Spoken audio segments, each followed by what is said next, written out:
Ei, uma pergunta que não quer calar. Você já se sentiu agitado em algum momento da sua vida, com dificuldade de respirar, coração palpitando, a mão transpira e você percebe que não está conseguindo se concentrar naquelas atividades normais de escola, faculdade, trabalho, e aquela sensação de que alguma coisa vai acontecer? Pois é, você pode ser uma das milhares de pessoas que têm ansiedade. Meu nome é Dália Derner, sou psicóloga, psicanalista e integro a equipe de profissionais e docentes do IBT Psicanálise. O que é a ansiedade? A ansiedade é uma reação do organismo, é um mecanismo de defesa frente a situações desconhecidas ou que consideramos por alguma razão perigosas. É normal, esse mecanismo de defesa ele vai nos colocar em estado de alerta, de prontidão, de forma que a gente possa ou fugir, ou nos defender, ou enfrentar essas situações. Então, por exemplo, se você mora num grande centro urbano, tipo São Paulo, Rio de Janeiro, que infelizmente sabemos que tem elevados índices de violência, e se você estiver andando à noite em um lugar desconhecido, uma rua escura, deserta, provavelmente você vai ficar mais apreensivo. Você pode ter algumas reações do tipo coração bater mais rápido, mais forte. Você pode ter uma inquietação, uma sensação de um perigo, de que alguma coisa indesejada pode acontecer. Aí você fica alerta com todas as antenas ligadas no ambiente ao teu redor. Essa também é uma reação de ansiedade, mas ela é normal. Também é normal você ter uma reação de ansiedade frente àquelas situações que você tem muita expectativa. Então, assim, quem nunca sentiu as pernas fraquejarem, a mão, o coração bater mais forte antes de um encontro super importante com aquele crush, ou uma entrevista de emprego, ou mesmo antes do nascimento do primeiro filho, são todas situações que são desejadas, a pessoa quer que aconteça, está ansiosa esperando por isso, mas geram uma reação de ansiedade. São reações normais, passam e tudo bem. Então você pode estar se perguntando, se a ansiedade é normal, por que a gente tem que falar dela, né? Porque dependendo da intensidade e frequência dessas reações, ela pode vir a se tornar um problema, né? A ansiedade, ela se torna um problema quando passa a atrapalhar a vida da pessoa, aquela rotina diária, fazendo com que a pessoa não consiga mais manter um controle bacana, um equilíbrio emocional legal, que é necessário para a gente poder tocar a nossa vida nas diferentes situações. Então, por exemplo, a pessoa fica em estado de alerta, né, com todas aquelas sensações que são desagradáveis, que são desconfortáveis, cada vez com mais frequência e intensidade. Quando isso acontece, isso gera um sofrimento para a pessoa, né? Causa prejuízo físico, cognitivo, comportamental, social. A pessoa, por exemplo, falta ao trabalho, ela não consegue se relacionar de uma maneira legal, satisfatória, com família, com amigos, pequenas situações do dia a dia, como por exemplo, uma buzina no trânsito, o telefone que toca, causam uma ansiedade que é absolutamente desproporcional. Esses aspectos se tornam um sinal de alerta de que aquela ansiedade não é mais normal, mas que pode se tratar de um transtorno de ansiedade, tá? O impacto que aquela reação gera causa um sofrimento para a pessoa não fica legal, né? E esse é exatamente o problema, né? Nós temos diferentes tipos de transtornos de ansiedade. Então, por exemplo, a gente tem o TAG, que é um transtorno de ansiedade generalizada, que pode afetar a pessoa de todas as idades, apesar de mulheres serem geralmente um pouco mais vulneráveis comparativamente aos homens, né? Nesse tipo de transtorno, a pessoa é acometida por uma preocupação e estresse continuado, de difícil controle, que dura no mínimo 6 meses, né? E sempre vem acompanhado de alguns sintomas, como, por exemplo, uma inquietação, uma fadiga, uma irritabilidade, a pessoa não consegue se concentrar. Todos esses aspectos atrapalham, obviamente, a vida da pessoa, né? Outro transtorno bastante comum, conhecido, acredito que de todos, é o pânico. A pessoa tem a sensação de que vai perder o controle, ela acredita e jura que está tendo um ataque cardíaco, que ela vai morrer. É frequente a pessoa ir a hospitais checar isso. A pessoa, às vezes, com o tempo, tem medo de sair de casa, com medo de que esses sintomas apareçam, enfim. As causas da ansiedade, elas variam de pessoa para pessoa, tá? Essas variações sempre são verificadas e acompanhadas mediante uma avaliação de um profissional especializado. A gente tem aí algumas evidências científicas de que uma série de fatores podem ajudar a desencadear um transtorno de ansiedade, né?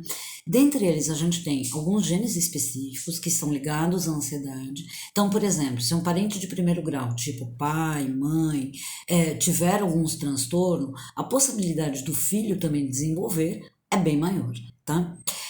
Problemas físicos e biológicos, por exemplo, algum descontrole hormonal, uma reação a determinadas bebidas, drogas, enfim, podem desencadear um transtorno de ansiedade.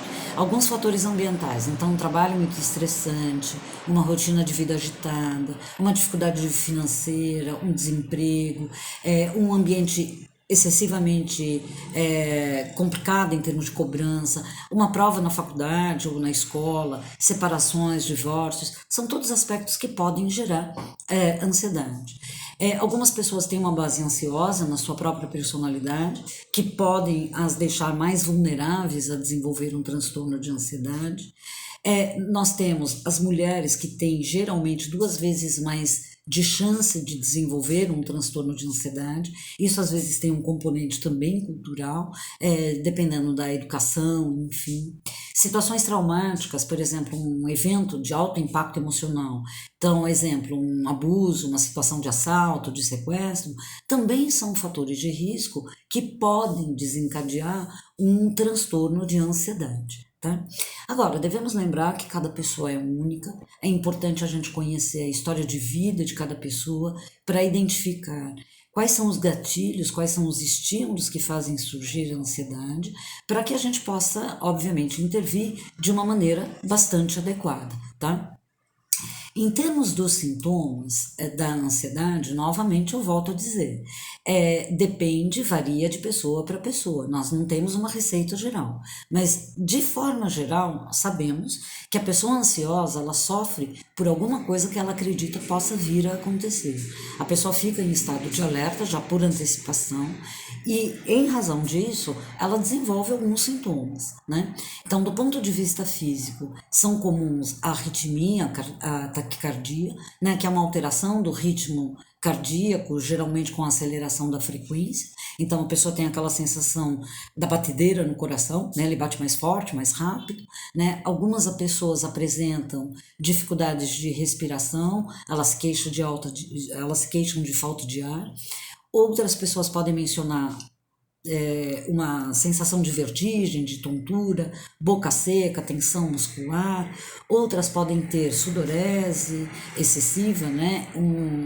Uma irritação gastrointestinal. É frequente também a insônia, então muitas pessoas relatam dificuldade em dormir, né, em pegar no sono, ou às vezes elas acordam várias vezes no decorrer da noite, enquanto elas estão dormindo. Agora, para além dos sintomas físicos, a ansiedade ela pode estar acompanhada de alguns sintomas psíquicos também, né? Então uma pessoa relata uma dificuldade de se concentrar naquelas atividades rotineiras, tipo, o que eu estava fazendo mesmo, o que eu estava falando, por que eu estou fazendo isso? Alterações de memória, a pessoa não consegue lembrar com facilidade, o próprio pensamento acelera, às vezes a pessoa tem agitação de pernas e braços, a pessoa não consegue relaxar, ela se vê excessivamente preocupada, com dificuldade de se relacionar com as pessoas, medo de falar em público, às vezes aquele aperto no peito, que a gente chama de angústia, né? São sintomas frequentes. Também é comum o nervosismo, a irritabilidade, a pessoa se sente exausta, fadigada. Tudo isso, obviamente, gera uma perda da qualidade de vida e muito sofrimento. Nós temos aí algumas possibilidades para controlar a ansiedade, aprender a lidar com ela no dia a dia.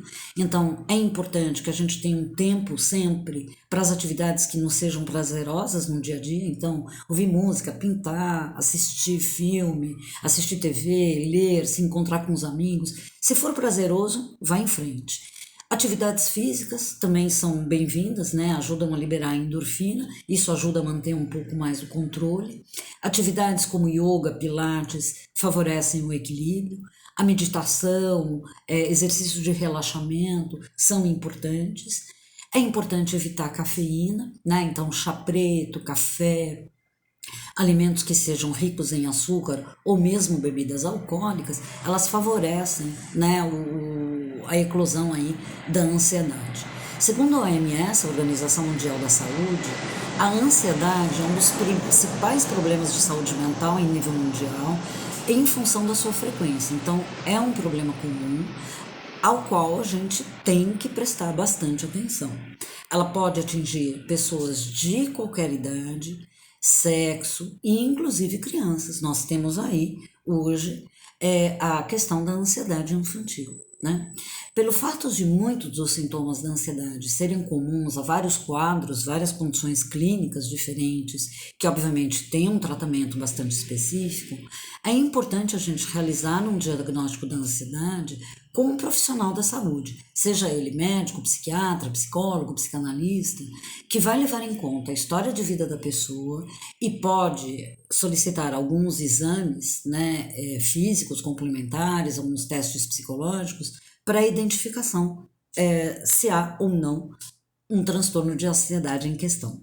Quando nós diagnosticamos a ansiedade, a gente vai tentar verificar a sua severidade, ou seja, se ela é leve, se é uma coisa mais pontual frente a uma situação, por exemplo, processo de separação, perda de um ente querido ou desemprego, ou se ela é uma situação mais severa, se ela dura mais de 6, 8 meses na vida da pessoa, tá? Com base nessa verificação é que a gente vai optar pelo tipo de tratamento mais indicado para a pessoa. Geralmente o mais indicado é uma psicoterapia, associada ou não ao uso de remédios, tá? Remédios para aliviar um pouquinho, para baixar um pouquinho a intensidade desses sintomas. O mais importante na ansiedade é que a gente possa identificá-la o mais cedo possível, ajudar a pessoa a entender o que acontece com ela, formas de lidar com os sintomas, controlar essa ansiedade, evitando assim um sofrimento maior e a própria evolução do quadro da ansiedade, tá? Ficou alguma dúvida? Deixe aqui embaixo nos comentários a sua dúvida. Teremos o prazer de responder para você. Gostou do nosso vídeo? Deixa aqui embaixo também o seu like.